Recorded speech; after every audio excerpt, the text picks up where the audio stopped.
I'm here with Bob Bussey, a local attorney who has now become a local author.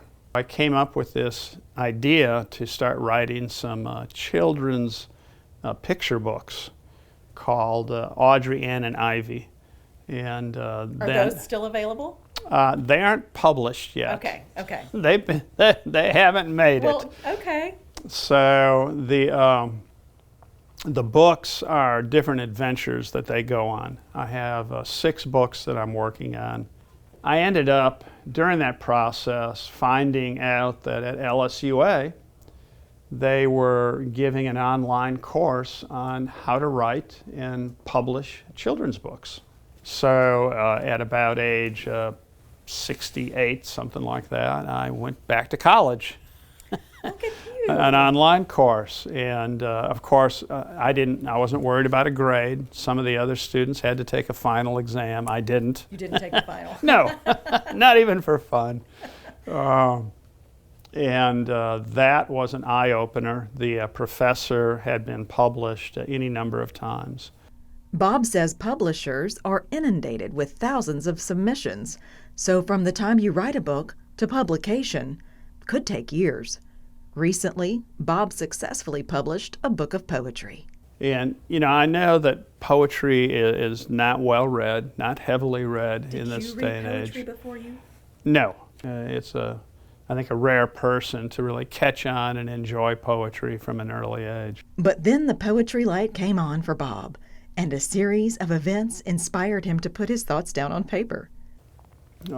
Some of my poetry is, I guess it's autobiographical.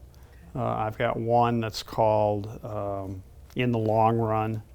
And if anyone reads that, you can kind of understand where I'm coming from in getting into poetry.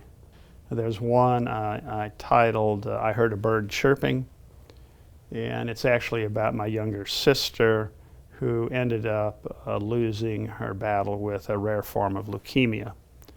And I was sitting, I had gone out to see her in California, and she was battling to try and get to a point where she could have a bone marrow transfusion. That never happened. She'd always get sick, and then they couldn't do it.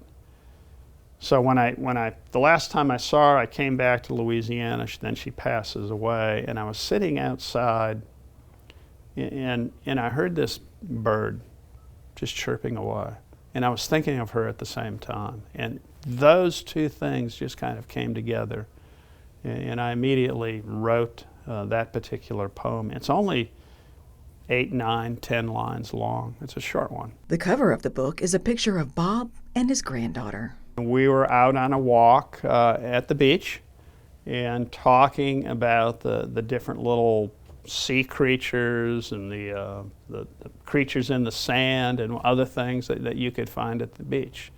So it kind of is, hey, walk with me and let's learn something.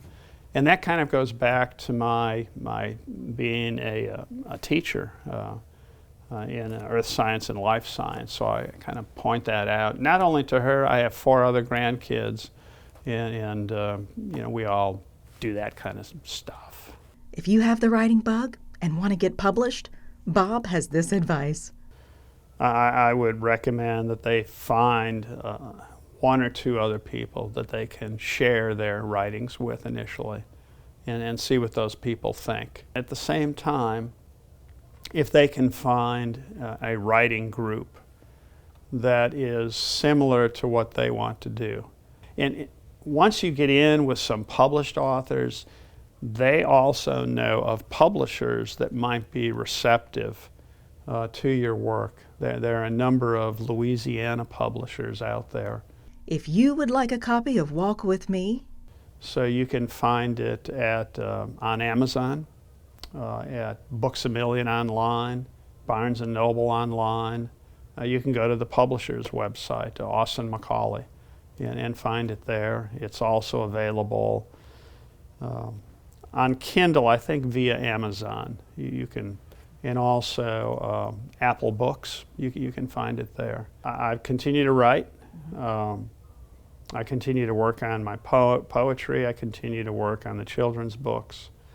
So I intend to have my two readers start to look at some of the additional stuff that I've written since this book has been published, and we'll start to vote on what's good, what's bad, and what's in between.